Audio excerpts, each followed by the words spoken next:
Hi everyone, I'm Steve Standifird, President of Bradley University.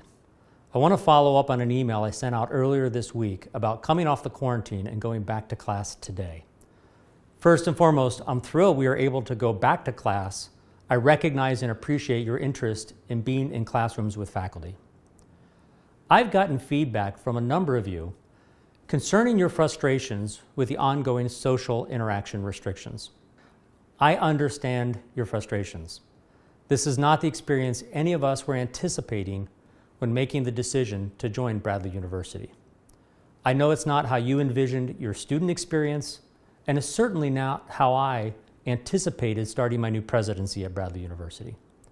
It's rough. It's not what any of us wanted, and to be clear, I share your frustrations. I also need to be clear, we did not make the decision on how to come out of the quarantine lightly. Our decision to keep certain restrictions in place is a result of knowing how the virus was spreading prior to the quarantine and was made in collaboration with the City County Health Department concerning what we needed to do to successfully come out of the quarantine. We included factors such as enhanced testing, quarantine adjustments, re-entry, social interactions, and many others into our decision-making. We are still very much in the midst of a pandemic that continues to impact our campus and our community. We need to do our part to make sure we are doing what we can to mitigate its continued spread. We recognize that socialization is an important part of emotional well-being. We need to be thoughtful about how we engage in today's environment, but there are things that can be done even with the current constraints. I want to provide a couple of examples of what we can do. It is okay to get outside and exercise with a friend or two. Go out, get fresh air, just don't congregate in large groups. Use the Markin Center.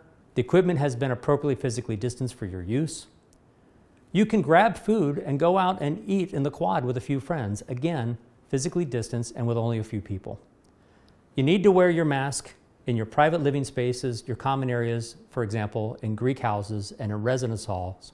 You need to have it on when you're outside of your sleeping area. But if you are in your apartment or house, you have more leniency. We are working on a number of events that create appropriately spaced opportunities for social interaction.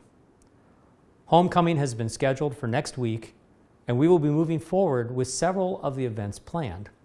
So watch for information on these to come out very soon.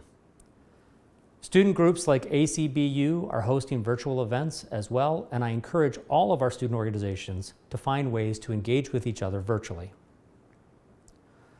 My hope and expectation is that at some point in the future, we will be able to loosen the restrictions we now have in place.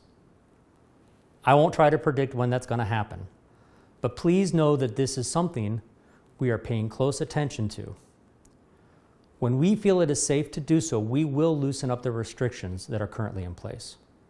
However, until we see further decline in the spread of the virus on campus, it's absolutely critical that we all follow the behaviors that are necessary for us to be able to successfully return to face-to-face classes.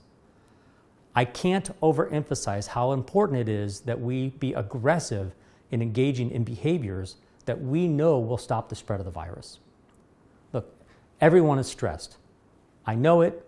I hear your frustrations. I feel your frustrations. Please know we are doing everything we can to get us back on a successful path. I so appreciate and thank you for your collective partnerships in helping us do so. Thank you.